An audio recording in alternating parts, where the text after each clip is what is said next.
Hello. There. First Hey, of hey. all, it's really good to see you. And how are you doing today? I'm all right. We've been rehearsing quite a bit. I just came from the rehearsals here with the band for the tour. Oh, So amazing. yeah, I've been singing my butt off.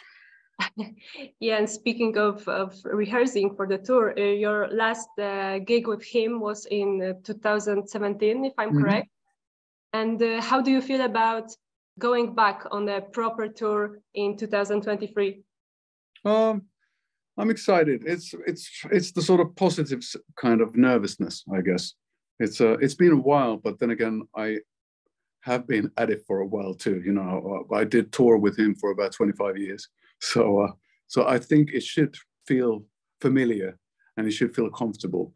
But yeah, it's nice to be able to tour with a new band and then to have the new album out. And after the pandemic as well, you know, a lot has changed and a lot hasn't changed at all. So I think it's just now's the time to do so. You know, to get something new going on and you know, forget Netflix for a while. Yeah, and the whole world of the gothic-love rock fans is really excited about your comeback. And how do you feel about the fact that you have such a big support from your fans? Well, to be honest with you, I didn't have an idea. I didn't know that people still would be into or interested in what I do. So it's quite special, to be honest with you. You could never take that for granted. You can never tell in advance if people, you know, because people change and times change and music changes and all that stuff. So I'm grateful. I'm very happy that there seems to be so many people interested in this weird music I make.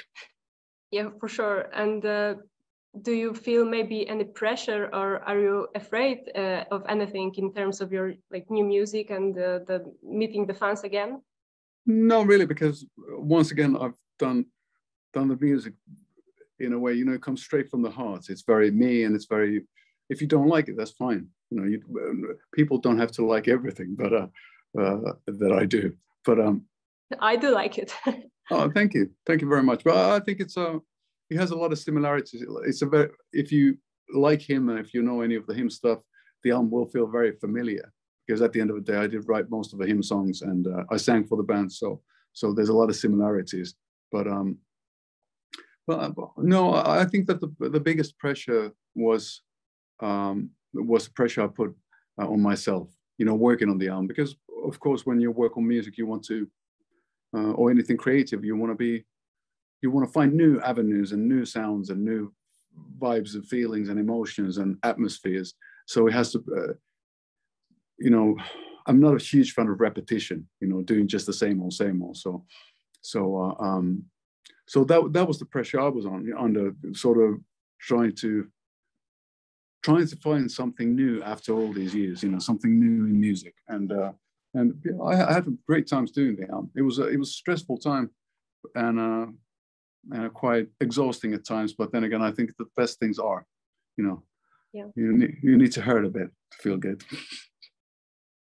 And as I've heard, all of the instruments on the new album were recorded by yourself. And what are the differences for you between being a part of a band and being responsible for the whole creation as a solo artist? I think the biggest difference is the fact that the guys are not here to brainstorm with, and there's that sense of you know, cracking jokes and hanging out and drinking coffee and doing other things than music that are very important when you have a band. So being by myself, you know, there was not a lot of jokes to be cracked, and the brainstorming was between me and the computer screen. So that's not really healthy in any way. But yeah, it was once again, I think new experiences, new challenges, trying to do things differently, because it's very important to me, you know, to keep myself on my toes and to trying to put myself into positions where I would feel surprised. And I think that was the cool thing about working by myself. And then again, I did most of it recording for the album. I did over the period of the pandemic, so there wasn't really a possibility of hanging out with other people. So, or finding any other musicians. So I just thought that, you know, it was a match made in hell. So do you think it's more difficult to work alone, or just different experience? It's very different. No, it's not harder, because the cool thing about working by myself is the fact that I don't have to schedule anything. I don't have to give anybody a call and ask for permission, and also that I was able to work at my own pace, work on the music whenever I wanted to, as long as I wanted to, and then take a break whenever I could. So that was quite nice. I think I've never been as deeply involved in music making than I have on this album. So that's why it's also very special for me, because, you know, it was nice to sort of like start from silence, and then bit by bit, melody by melody, and idea by idea, sort of like start building the puzzle, and building it by yourself. You get to see all the phases of the project, all the little changes, and how it kind of like all of a sudden, and then you look back like a month and a half ago, I didn't have anything, and now there's a song, and that's quite special. With a band, it feels different because everybody's involved, and it's more like a communal effort. Even though I did write most of the stuff for him, but still, the way the guys played the instruments and all that influenced how the band sound. So yeah, I'm still trying to figure it out. It's quite a complicated, mixed emotions about it. And as you said, Neon Noir was put together during COVID. And did the pandemic influence you and your music somehow, or your creative process maybe was different because of it? I think the biggest, well, it's tough to say how much it affected music or lyrics per se, but what it did influence was it gave me a lot of time, and then at the same time a lot of frustration, as it did give to everybody.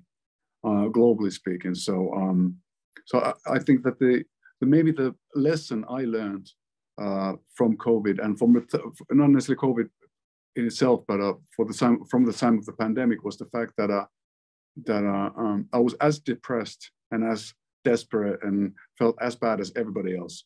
But music came to my rescue. That's the thing for me. That's my passion, and you know what I've been always doing in my life. So that gave me a focus. And that gave me a reason to wake up every morning and to keep on going forwards. So for that, I'm very thankful. And maybe without COVID, I wouldn't have realized how ingrained, how important, how big a part creating music is to me. I always knew that music is important, but now during the pandemic, it was only music and myself. There was no noise, nothing in between. So it was very intimate. So being alone was an inspiring time for you? Well, I'm a lonely wolf. I like working on songs, and I always work on the basic ideas of songs by myself. And I think that that's important, to have some space for your thoughts. But let's say I did enjoy it, but I wouldn't go as far as to say that I would wish for another pandemic to happen only so I could enjoy the solitude. And could you tell us what, or maybe who, inspired you most during writing the new album, apart from like the situation of being alone? Yeah. I think, you know, musically speaking, I went to a lot. I went back to a lot of the stuff, some stuff I grew up with. A lot of 80s stuff. There's a lot of 80s influence on the album, the synthesizers and the guitars, and maybe the stuff I wasn't able to get across in him. The players went so into they weren't a big fan of the sort of like indie guitar, jangly, The Cure, and they weren't such big fans of Depeche Mode and all that stuff, bands that I love. So, and the Sisters of Mercy and Duran, all those 80s pop things as well, because I grew up with that stuff. So I think it was nice to bring in that influence, and I was listening to that stuff quite a bit. The stuff from my youth, and maybe some new stuff too. But I wouldn't say that there was one or two sources for inspiration. So always you try to keep your ears and your eyes open and steal the best bits from everyone. Of course. And can you give us a little sneak peek? What is your favorite song on the album and why? Ooh.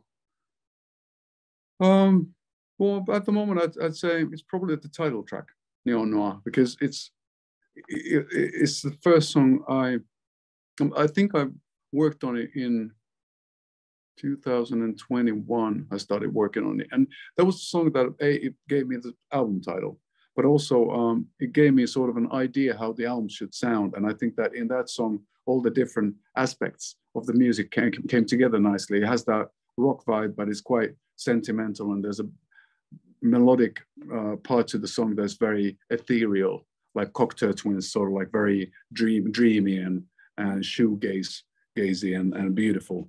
And that stuff to me is fairly new. I'm not sure if anybody else will hear it like the way I do, but I thought that it touched upon something new for me, and that's probably that's probably the reason it's one of the most special ones on the album for me. Okay.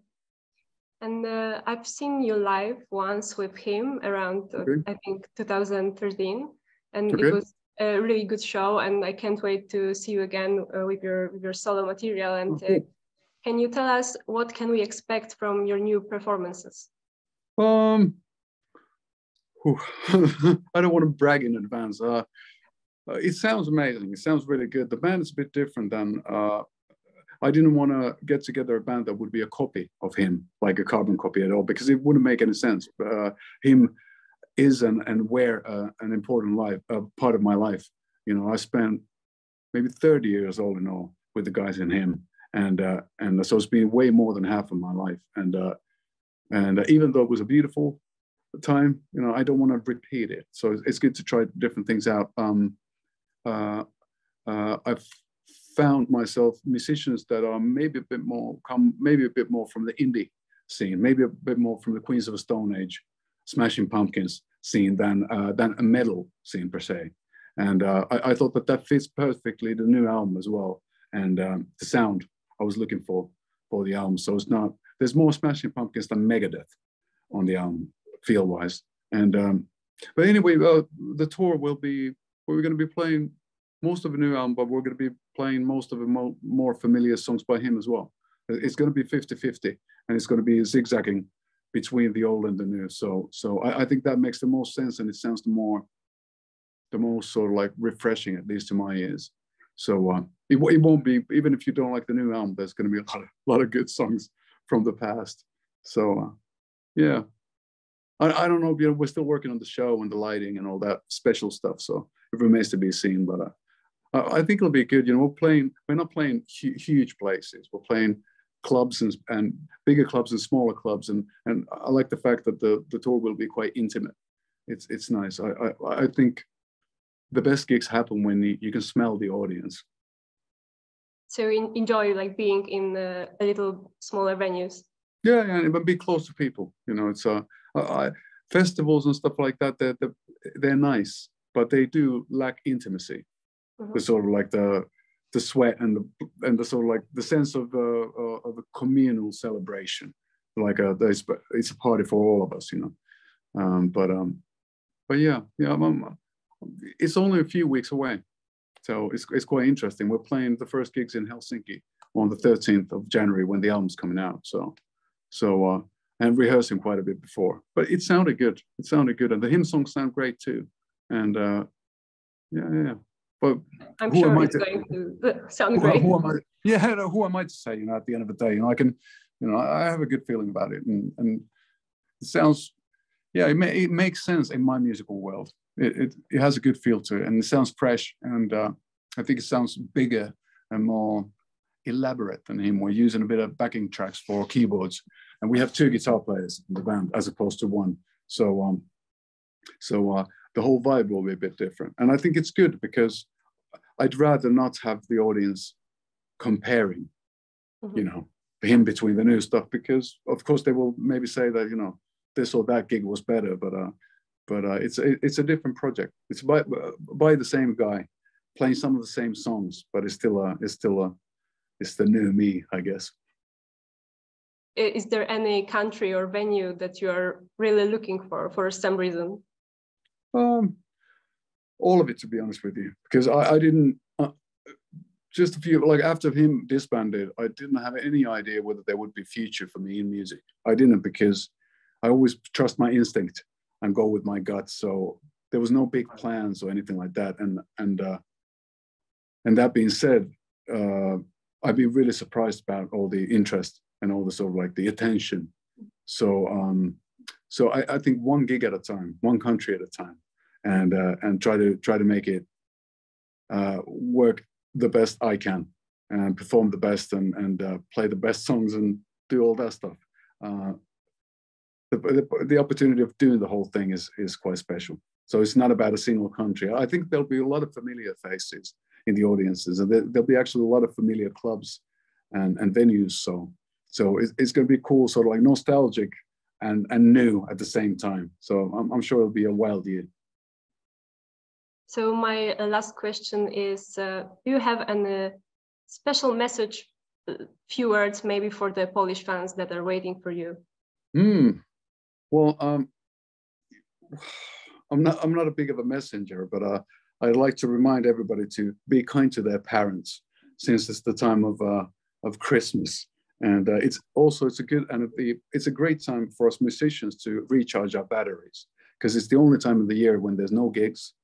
There's only the family, and you can eat unhealthy and get fat for a week, and then try to get back in shape. So I'm hoping that people will be relaxing and enjoying the festivities before we start touring again, and then it's back to business, so to speak.